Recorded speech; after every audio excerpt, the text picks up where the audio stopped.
Halo sahabat Lentera TV, bertemu lagi dengan saya Sordiman Eko dalam program Lentera Flash Today.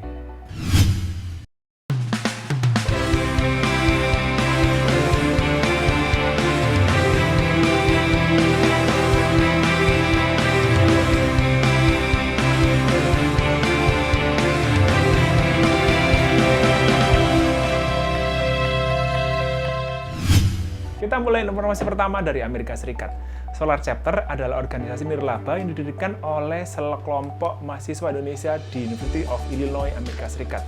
Mereka mempunyai misi yaitu membangun Indonesia, salah satunya dengan menyediakan akses air bersih di desa-desa di Nusa Tenggara Timur. I believe kebaikan itu banyak di manapun. Cuma memang kebaikan itu yang orang kadang mikir, if I do this much, will it make an impact gitu? Yes, it will gitu loh. You just need kayak a right platform to contribute. Dan bagi Eki Nyoto Atmojo, mahasiswa University of Washington di Seattle, Solar Chapter adalah platform pilihannya untuk menyalurkan kebaikan. Didirikan tahun 2017, organisasi nirlaba ini menjadi medium bagi anak muda Indonesia untuk berkontribusi kepada tanah air melalui program yang inovatif dan berkesinambungan. Salah satu pendirinya adalah Mustika Wijaya yang saat itu masih kuliah di University of Illinois at Urbana-Champaign. Iya, Solar Chapter itu konsepnya seperti buku yang menerangi warga desa. Jadi setiap kali kita masuk ke desa baru, kita memulai buku baru. Mulai dari chapter 1 yaitu water, dan chapter 2 itu kelanjutannya education, dan chapter 3 community development. Mereka membuka chapter atau bab pertama dengan proyek pengadaan air bersih di Desa Umut Nana, Timor, Nusa Tenggara Timur.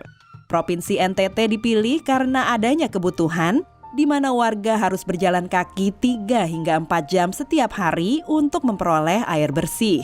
Kemudahan akses ke air bersih memberi waktu bagi anak-anak untuk menempuh pendidikan, dan para ibu dapat lebih produktif dengan bekerja sebagai penenun untuk membangun komunitas. Justru ada cerita satu menarik, waktu kemarin setahun kita datang ke sana, mama-mama ada yang datang ketemu kami, terus dia bilang, oh karena kemarin orderan yang 100 kain, saya bisa biayain anak saya ke sekolah di Malang gitu. Ini sejalan dengan misi salah satu perusahaan donor Solar Chapter untuk proyek pemasangan solar panel di Desa Biau dan Fatoin.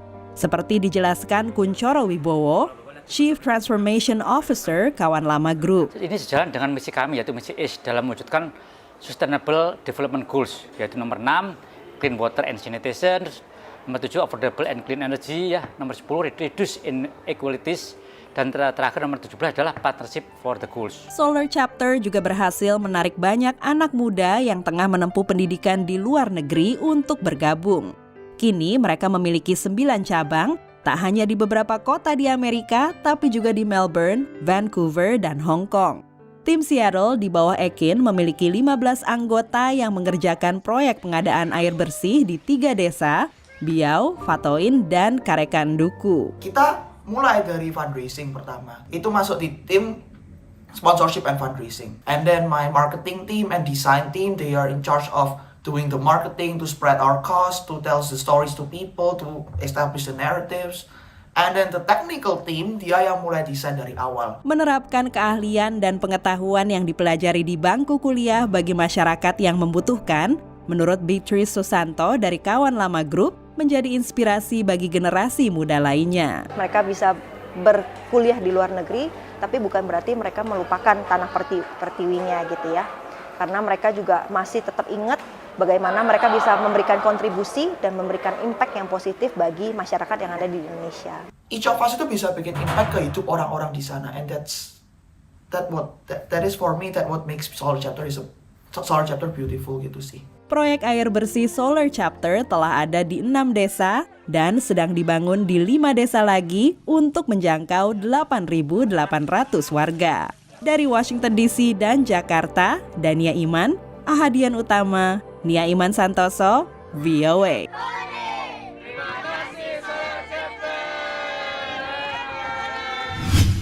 Untuk mengisi libur akhir pekan kali ini ada film Loro Ati, karya dari Bayu Skak. bisa menjadi alternatif libur akhir pekan Anda. Dan bagaimana keseruan film yang dibintangi oleh Bayu Skak dan beberapa pemain dari kota Surabaya? Berikut ulasannya.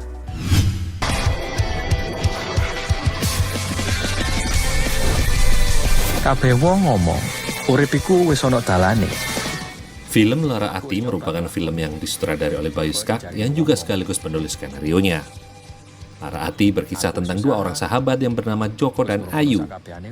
Keduanya sama-sama mengalami putus cinta dan sakit hati lantaran ditinggal pasangannya. Joko ditinggal oleh kekasihnya, sementara Ayu diabaikan oleh sang kekasih lantaran dia pindah ke Surabaya. Joko dan Ayu pun bekerja sama untuk bisa kembali mendapatkan hati kekasih masing-masing. Meski film ini nantinya akan kental dengan bahasa Jawa, tapi masih tetap menarik untuk ditonton. Sesuai kekarepan.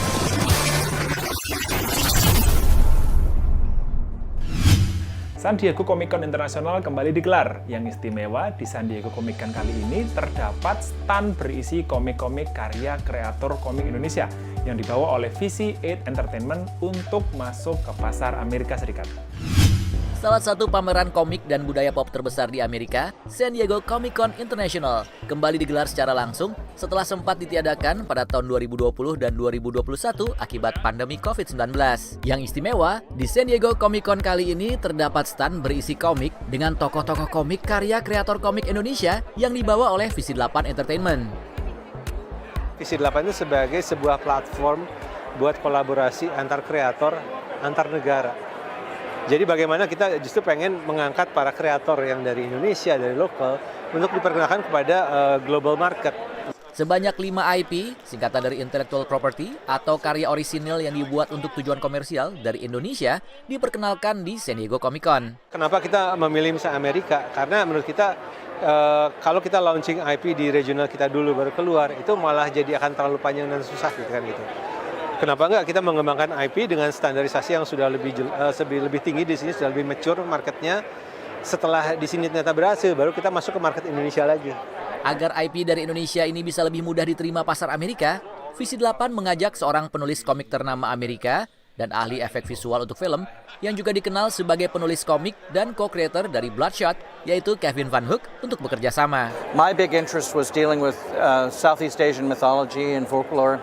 So I'm writing 3 books a month for VC8 and 3 monthly comic books, and then also consulting with them about starting up the business and how to have a presence here at San Diego Comic Con and how to get distribution and all those things. Anything I can kind of share with them from my experience of doing this all these years to kind of help save them some of the pain of doing it on your own.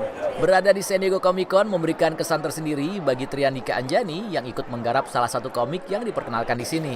Challenge yang besar pas memulai, apalagi sih yang paling deg-degan, tapi untungnya pas udah kayak set up dan kita udah ketemu dan ngomong langsung sama orang, dan rasanya lebih enak sih, lebih lancar bisa nyeritainnya juga.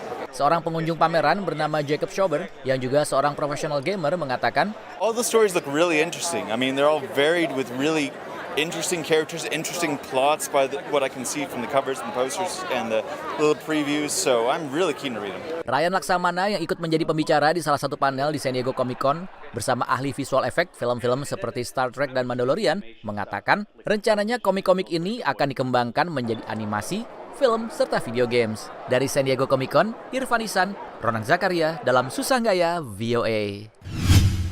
Nah, informasi tadi mengakhiri Lentera Flash Today saat ini. Anda dapat saksikan kembali tayangan ini di YouTube channel Lentera TV Media dan juga website lentera.tv/live. Jangan lupa subscribe dan nyalakan loncengnya. Sampai jumpa!